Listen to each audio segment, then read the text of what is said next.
साल 2024 के लोकसभा चुनाव को लेकर देश में सियासी पारा चढ़ा हुआ है। इस बीच प्रधानमंत्री नरेंद्र मोदी ने बुधवार को विपक्षी गठबंधन इंडिया पर जमकर हमला किया। पीएम मोदी ने कहा कि इंडी गठबंधन में शामिल कांग्रेस और लेफ्ट ने केरल को लूटा है। पीएम मोदी ने कहा कि इंडी गठबंधन हमारी आस्था पर चोट करता है। उन्होंने मंदिरों को, हमारे त्योहारों को भी लूट का माध्यम बना दिया। सबरीमला में जिस प्रकार की अव्यवस्था सामने आई है उससे श्रद्धालुओं को बहुत असुविधा हुई है। वे यहाँ राज्य सरकार की अक्षमता का प्रमाण है। इंडी गठबंधन को सिर्फ एक ही काम आता है। इंडी गठबंधन हमारी आस्था पर चोट करता है। इन्होंने मंदिरों को, हमारे त्योहारों को भी लूट का माध्यम बना दिया है। त्रिशूलपुरम के साथ जिस प्रकार की राजनीति की जा रही है वो दुर्भाग्यपूर्ण है। सबरीमाला में भी जिस प्रकार की अव्यवस्था सामने आई है उससे भी श्रद्धालुओं को बहुत असुविधा आई। ये यहाँ की राज्य सरकार की अक्षमता का प्रमाण है। बता दें कि प्रधानमंत्री मोदी केरल में विभिन्न क्षेत्रों से जुड़ी महिलाओं की एक सभा स्त्री शक्ति समागम कार्यक्रम में अपना संबोधन दे रहे थे। दिल्ली के मुख्यमंत्री अरविंद केजरीवाल द्वारा ईडी के समक्ष पेश न होने पर हरियाणा के गृह मंत्री अनिल विज ने उन पर अजीबगरीब बयान दिया है। विज ने कहा, इतनी बार तो गिरगिट भी रंग नहीं बदलता जितनी बार केजरीवाल अपने रंग बदल रहे हैं। 6-7 साल पहले उन्होंने ट्वीट किया था कि मेरा सिर्फ शर्म से झुक जाता है जब ईडी सीबीआई के बुलाने पर राजनेता नहीं जाते। आज उनका वही सिर है या कोई और सिर है। बता दें कि दिल्ली के मुख्यमंत्री अरविंद केजरीवाल ने एक बार फिर प्रवर्तन निदेशालय के नोटिस का जवाब देते हुए पेश होने से इनकार कर दिया है। आम आदमी पार्टी के अनुसार सीएम अरविंद केजरीवाल ने ईडी को पत्र लिखा है और कहा है कि वे ईडी की जांच में सहयोग करने को तैयार हैं, लेकिन उन्हें भेजा गया नोटिस अवैध है। उनका आरोप है कि उन्हें गिरफ्तार कर यह चुनाव प्रचार से रोकने की साजिश भर है। गिरगिट भी रंग नहीं बदलता जितनी बार केजरीवाल जी अपना रंग बदल रहे हैं। मुझे अच्छी तरह याद है कि 6-7 साल पहले इन्होंने ट्वीट किया था कि मेरा सर शर्म से झुक जाता है जब ईडी के और इनकम टैक्स के बार बार बुलाने पर राजनेता नहीं जाना। तो आज इनका क्या कहना है? आज इनका वही सिर है या कोई और सिर है इनका? आज इनको शर्म नहीं आती है? आज बार बार इनकम टैक्स दे रहा है और जिसके मन में चोर होता है वही छुपता है। अगर आपका मन साफ है तो आप जाओ अपनी बात कहो, लेकिन ये चाहते हैं कि ईडी वाले इनको जबरदस्ती पकड़ के लेके जाएं ताकि इनकी टीआरपी बढ़े। कोई कानून का अभ्यास नहीं रहेगा। हाँ, और ऐसी बात हम तुम कर रहे हैं यहाँ पे। अच्छे से बोलो, समझते हैं क्या बोल रहे हो? समझ में रखो। क्या करोगे तुम? क्या पकड़ो तो औकात है तुम्हारी? यही तो चीज है सर, हम यही लड़ाई हमारी कोई नहीं, ये कोई लड़ाई ऐसी होती है।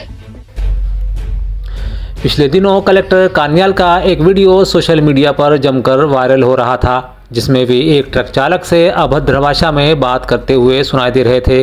इस मामले में कल से राजनीतिक तौर पर तूल भी पकड़ लिया था। सोशल मीडिया पर इस मामले से जुड़ा वीडियो वायरल होने के बाद बुधवार को मुख्यमंत्री डॉक्टर मोहन यादव ने बड़ा एक्शन लेते हुए शाहजहांपुर कलेक्टर किशोर कन्याल को हटाने के निर्देश जारी कर दिए। इसके साथ ही मुख्यमंत्री ने कहा कि राज्य सरकार गरीबों की सरकार है, सबके काम का और भाव का भी सम्मान होना चाहिए। प्रधानमंत्री नरेंद्र मोदी के नेतृत्व में सरकार गरीबों के कल्याण के लिए काम और उनकी सेवा कर रही है। की बैठक में शाहजहांपुर के अंदर जिस प्रकार से भाषा बोली गई है, अधिकारी को यह भाषा बोलना उचित नहीं है। और खासकर ये सरकार तो गरीबों की सरकार है। यशस्वी प्रधानमंत्री मोदी जी के नेतृत्व में हम गरीब उत्थान के लिए काम करते हैं और ऐसे में हर एक अधिकारी को, वो कितने बड़ा अधिकारी हो, उसको गरीब की काम का भी सम्मान करना चाहिए और भाव का भी सम्मान करना चाहिए। इसलिए मनुष्यता के नाते से ये भाषा है कम से कम हमारी सरकार में बर्दाश्त नहीं। मैं खुद मजदूर का परिवार का निकला हुआ बेटा हूँ, इस नाते से मैं उम्मीद करता हूं कि आगे इस प्रकार से अधिकारियों को अगर वो ये भाषा बोलते हैं तो उनको मैदान में रहने का अधिकार नहीं है।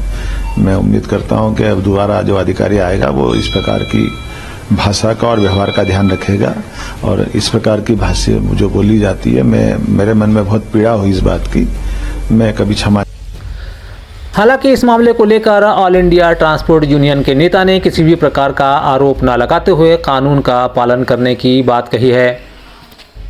और सभी ड्राइवर भाइयों से मैं भी ये निवेदन करना चाहूँ, माननीय जिलाधीश महोदय ने कहा कि आप लोग आपका आंदोलन भले ही जारी रखें लेकिन शांतिपूर्ण तरीके से करें, किसी भी असामाजिक कार्य को ना करें, शासन की व्यवस्था ना बिगड़े, डीजल पेट्रोल जो व्यवस्थाएं जो सुचारू रूप से जो आवश्यकता की चीज़ें हैं वो लोगों को मिलती रहें। आप लोग अपना साइड से कहीं भी बैठ कर वो करें, हमें ज्ञापन दें, हमें कोई तकलीफ नहीं है। दूसरी तरफ मामले पर राजनीतिक रंग चढ़ता देखकर अब कलेक्टर कन्याल ने भी सफाई देते हुए कहा है कि उनका ऐसा कोई इरादा नहीं था। हमने जो शाहजहाँपुर के विभिन्न वाहन चालकों जिसमें बसेस के वाहन चालक थे, ट्रकर्स थे और छोटी गाड़ियों के भी थे, टैंकर्स के थे, उन सबके ड्राइवर्स को बुला के मीटिंग की थी क्योंकि ये लोग अनऑर्गेनाइज्ड हैं, इनके पास भी कोई ऐसी संस्थागत चीज़ नहीं थी कि कोई उनका एसोसिएशन हो। तो हमने जितने मैक्सिमम लोग आ सकते थे सबके साथ आज एक इंटरेक्शन किया, उनको शासन की जो मंशा है उनको बताया गया और उनके भी पक्ष को सुना और हमने उनसे यही निवेदन किया है कि आप कोई भी चीज़ अपने डेमोक्रेटिक तरीके से कहेंगे, कोई समस्या नहीं है, ज्ञापन दीजिए, लेकिन कानून व्यवस्था को अपने हाथ में नहीं लेंगे। आप कोई वॉयलेशन नहीं करेंगे। आपके बीच में हो सकता है कुछ शर्त तो घुस चुके होंगे जो बार बार आपको उकसाएंगे कि आप बसों को तोड़ो, गाड़ियों को तोड़ो, नुकसान पहुंचाओ, नारेबाजी ढंग से करो कि प्रशासन पुलिस उकसे। मध्य प्रदेश के मुख्यमंत्री डॉक्टर मोहन यादव आज जबलपुर पहुंचे थे, जहां उन्होंने गैरीसन ग्राउंड में एक सभा को संबोधित किया। उन्होंने यहां संभाग स्तरीय समीक्षा बैठक भी ली जिसमें अधिकारियों को जरूरी दिशा निर्देश भी दिए गए। इसके साथ ही मुख्यमंत्री की अगुवाई में जबलपुर में पहली कैबिनेट बैठक आयोजित की गई। इसमें सरकार ने कई बड़े फैसले लिए। मध्य प्रदेश के मुख्यमंत्री मोहन यादव ने जबलपुर को इस दौरान 409 करोड़ रुपए की सौगात भी दी। विकास कार्यों का भूमि पूजन करते हुए सीएम यादव ने कहा कि यहां विकास की बहुत संभावनाएं हैं। आज की बैठक में हमने रोजगार के अवसर कैसे बढ़ाए जाएं इस पर चर्चा की है। मध्य प्रदेश के पूर्व मुख्यमंत्री शिवराज सिंह चौहान आज एक बार फिर चर्चाओं में बने रहे। मौका था बुधनी के शाहगंज में एक सभा का जिसे वे संबोधित कर रहे थे। इस दौरान महिलाओं को भावुक होते देख उन्होंने कहा वो भले ही पद पर नहीं हैं लेकिन वो हमेशा उनके भैया और मामा रहेंगे। साथ ही उन्होंने कहा मैं कहीं नहीं जाऊंगा, जीऊंगा और मरूंगा भी यहीं, चिंता मत करना। पूर्व सीएम ने कहा कि बहनों की योजनाएं भी जारी रहेंगी और भांजे भांजियों के कल्याण में भी कोई कसर नहीं रहेगी। 22 जनवरी को अयोध्या में राम मंदिर की प्राण प्रतिष्ठा का भव्य आयोजन होना है। ऐसे में आमंत्रण को लेकर अक्सर राजनीति गर्म रही है। इसी मुद्दे पर मध्य प्रदेश कांग्रेस के कद्दावर नेता दिग्विजय सिंह से जब इस बाबत सवाल किया गया तो उन्होंने उल्टे सवाल दाग दिए। उन्होंने कहा जिस रामलला की मूर्ति पर सारा झगड़ा हुआ वह मूर्ति कहाँ है, वह मूर्ति स्थापित क्यों नहीं हुई, नई मूर्ति की आवश्यकता क्यों पड़ी।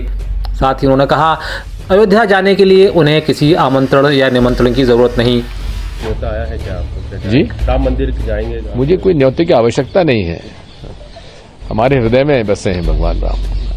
न्योता मतलब कांग्रेस के किसी नेता का? पहली बात तो यह है कि जिस रामलला की लड़ाई पर, मूर्ति पर सारा झगड़ा हुआ वो मूर्ति कहाँ है, वो मूर्ति स्थापित क्यों नहीं हुई, नई मूर्ति कहां से आ रही है, वो रामलला की मूर्ति जिस पर कि सारा झगड़ा हुआ वो कहां है। इस पर हम लोग उनसे पूछना चाहते हैं कि नई मूर्ति की आवश्यकता क्या पड़ी।